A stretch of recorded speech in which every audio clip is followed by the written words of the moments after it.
sampai jam berapa? 2. Kurang 10. Ya, tutup aja tutup. Nanti saya jelaskan. Baik, terima kasih. Demikian presentasi dari kelompok 4. Saya selaku moderator mohon maaf atas kesalahan dan kurangnya. Assalamualaikum warahmatullahi wabarakatuh. Waalaikumsalam. Kasih aplaus dulu.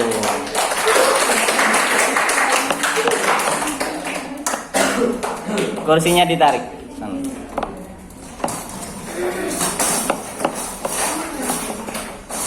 Oke, kita membahas apa hari ini? Azas. Asas atau azas.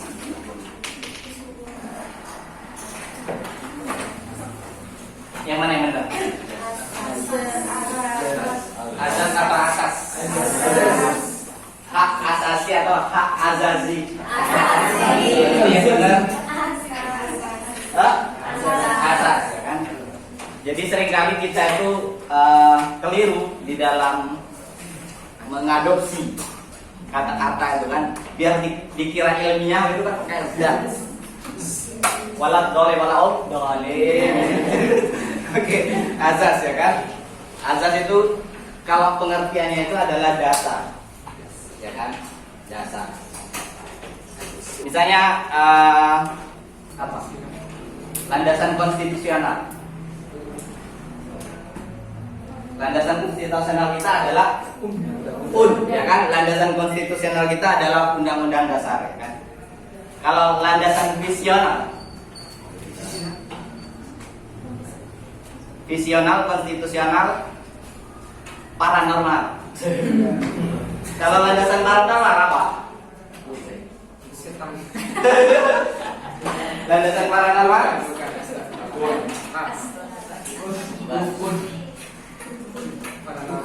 Sesuatu yang sifatnya tidak ilmiah, mistis, gaib. Makanya landasannya paranormal itu tidak bisa dijadikan sebagai pedoman karena dia sifatnya itu abstrak. Secara panca indera kita tidak bisa melihat keabstrakannya. Nah, kita hari ini membahas tentang azas hukum tata negara. Azas hukum tata negara sebagaimana disebutkan tadi ada berapa? Ada 5. Yang normal itu ada 5. Yang normal itu ada 5. Satu adalah Pancasila. Pancasila. Kenapa Pancasila? Karena Pancasila ini adalah sebagai falsafah atau ideologi bangsa Indonesia. Pancasila lahir dari kebiasaan. salah satunya adalah kebiasaan masyarakat. Kebiasaan masyarakat. Kemudian lahir dari pemikiran para tokoh dan lain sebagainya. Sehingga ini yang membedakan landasan tadi Indonesia dengan Amerika. Kalau Amerika tentu dia tidak menggunakan yang namanya azas Pancasila. Amerika menggunakan apa? Amerika apa Amerika?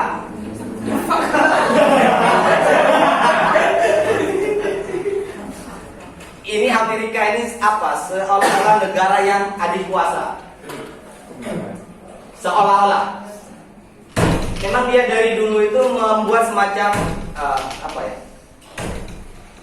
Pencucian otak.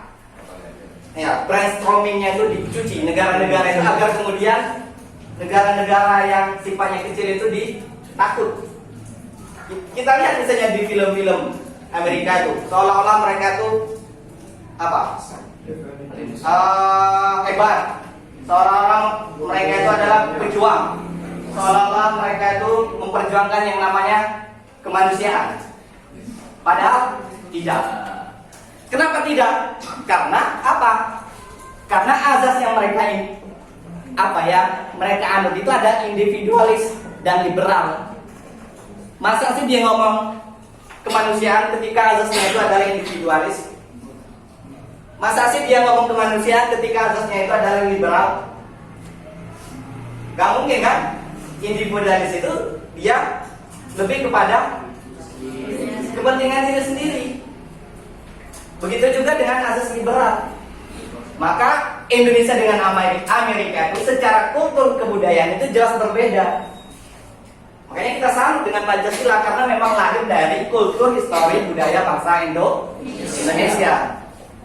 Ya kan? Kalau Amerika mungkin dia misalnya Declaration of the Right itu ya kan, yang kita kenal dengan hak asasi manusia ya kan, dan sebagainya itu. Maka kemudian Pancasila inilah yang menjadi ciri khas dari Indonesia. Pertanyaannya, apakah Pancasila bisa diterapkan di negara Amerika, Malaysia, Singapura, Brunei? Tidak semudah itu. Semudah itu.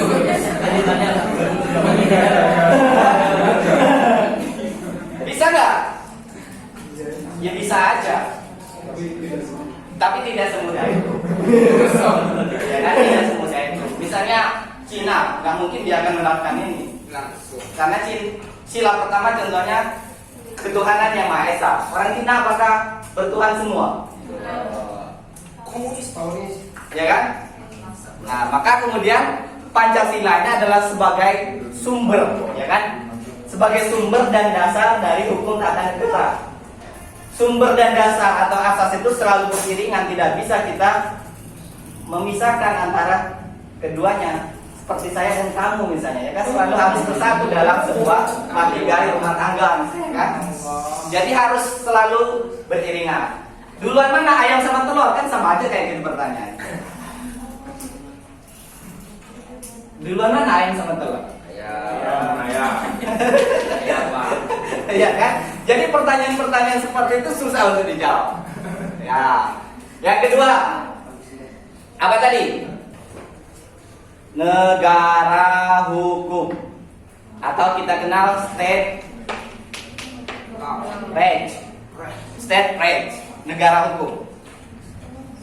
Apa karakteristik atau ciri negara yang dikatakan sebagai sebuah negara hukum?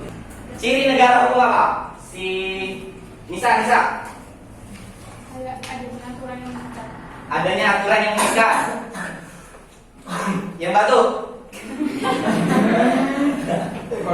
Kode itu. Kamu cemburu katanya Nisa. Apa negara hukum? Kalau di sini menurut siapa ini? Julius, ya kan? Julius Stehel. Julius. Siapa Julius? Adanya HAM, perlindungan hak asasi manusia. Negara yang konsekuensi dia mengatakan sebagai negara hukum, maka dia harus memperjuangkan yang namanya hak asasi manusia. Karena kalau kemudian tidak ada yang memperjuangkan hak asasi manusia, siapa lagi yang akan memperjuangkan itu? Siapa yang memperjuangkan? Dalam hal ini adalah negara yang berasas negara hukum. Indonesia itu sebagaimana pasal Indonesia. Pasal berapa kira-kira? Pasal 1 ayat Pasal 1 ayat 1. Negara Indonesia adalah negara kesatuan berbentuk republik. Pasal 2, pasal 1 ayat 2. Pasal 1 ayat 3. Negara hukum. Indonesia adalah negara hukum. Ya, mungkin teman-teman bisa dilihat lagi undang-undangnya itu. Jangan hanya ditaruh aja. Tetapi jangan hanya sebatas semacam apa ya? Semacam kayak Al-Quran itu ya. Al-Quran itu dia sakral, tetapi kesakralannya itu kita justru nggak pernah menyentuhnya. Sama kayak teman-teman di dalam sebuah organisasi itu membahas apa? Buku RAT, rapat akhir tahun, ada raga, ada apa lagi macam-macam kan? Mubes, musyawarah besar. Itu gontok-gontokan membahas pasal demi pasal. Beda kalimat aja itu saling beda penafsiran. Ya, adu argumentasi. Tetapi setelah semuanya final, apakah ada tindak lanjut dari kesepakatan yang pernah kita ambil? Tidak ada. Tidak semudah itu. Ya kan? Tidak ada. Hanya itu dijadikan sebagai wadah atau tempat kita untuk melatih berargumentasi. Kalau di dalam organisasi ya mau ngomong saja ya kan? Karena itu adalah sebagai wadah. Tetapi kalau itu sudah ada di pemerintahan, itu tidak boleh tidak. Sesuatu yang sudah disepakati itu harus dijalankan, ya kan? Agar dia hidup, ya kan? Yang kedua adalah pembagian kekuasaan. Kalau menurut si Julius ini, yang kedua adalah pembagian kekuasaan. Nanti juga akan kita bahas di azas-azas yang lain. Yang ketiga apa? Pemerintahan berdasarkan undang-undang, dan keempat adalah peradilan. Pemerintahan berdasar undang-undang, dan keempat itu adalah adanya peradilan yang netral. Peradilan yang sifatnya independen, tidak dependen. Tetapi kalau dia independen, dia tidak bisa diintervensi dengan yang lain. Nah, kemudian pada apa ya? Pada abad ke-19 itu sebenarnya istilah state rights ini muncul pada abad ke-19. Ya, ini dikenal di Eropa. Makanya dia ada dua. Ada yang di Eropa itu kita kenal dengan Eropa kontinental. Yang kedua, ini ada juga misalnya the rule of law. Kalau the rule of law lebih kepada civil law. Kalau Eropa common law. Indonesia itu mana? Common law atau civil law?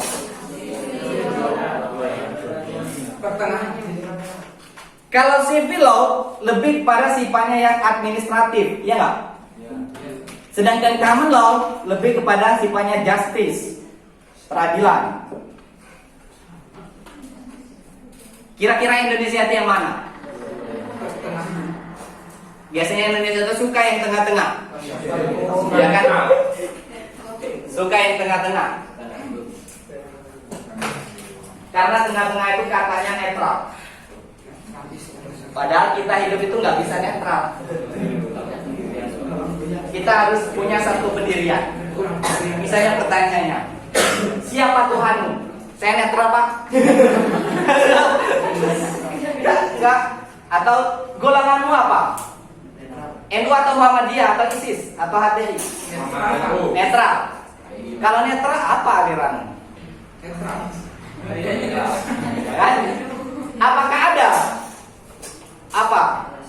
apa namanya acuan atau semacam apa suri tauladan yang kalian anjung-anjungkan ketika kalian netral? Tidak ada. Kenetralan. Ya kan? Maka kita itu harus apa? Harus mempunyai satu prinsip. Maka kita sepakat tadi bahwa ketika membahas hukum tata negara ada prinsip-prinsip yang harus ada di dalam hukum tata negara tersebut, agar kemudian hukum yang dijadikan itu dia hidup. Pancasila itu sangat hidup di dalam masyarakat kita karena dia berangkat dari kebutuhan dan kebiasaan yang ada di masyarakat Indonesia, ya kan? Kebiasaan yang ada di masyarakat Indonesia. Masih ada waktunya? Oke, yang kedua, tiga, terakhir, azas negara kesatuan. Yang keempat, apa tadi? Kedaulatan. Kedaulatan rakyat. Yang kelima, nggak ada kekeluargaan. Apa yang kelima? 1, 2, 3, 4. Pembagian kekuasaan. Separation of power. Sebagaimana diungkapkan oleh Montesquieu. Ya kan, ada dua sebenarnya paradigma tentang pembagian kekuasaan. Ada yang membedakan antara pembagian dan pemisahan. Kalau pembagian itu dianut oleh aliran Montesquieu. Sedangkan yang pemisahan itu John Locke. Kira-kira Indonesia itu menganut apa? Pembagian K atau pemisahan K? Coba kita, misalnya pemisahan, pembagian. Pembagian ini lebih kepada pemikiran Montesquieu. Sedangkan ini pemisahan ini adalah John Locke atau DC. Ya. Kalau Montesquieu ada misalnya eksekutif, legislatif, dan Yudi Rahmatullah Prairobak ya. Pemisahan itu sebagaimana teorinya John Locke, ada eksekutif, yudikatif, legislatif, dan federatif. Makanya yang kelima itu adalah asas pemisahan dan check and balance. Check itu adalah pengawasan, balance itu adalah keseimbangan. Artinya bagaimana antara keseimbangan dan pengawasan itu sejalan agar menciptakan sebuah negara yang sejahtera atau welfare state. Kalau belum sejahtera berarti tujuan negara kita itu belum terlaksana secara optimal. Tugasnya siapa? Tugasnya kita semua. Tapi kita sebagai warga negara juga ikut andil di dalam membentuk sebuah pemerintahan atau negara yang sejahtera. Cukup sekian, jangan lupa subscribe Prairobak.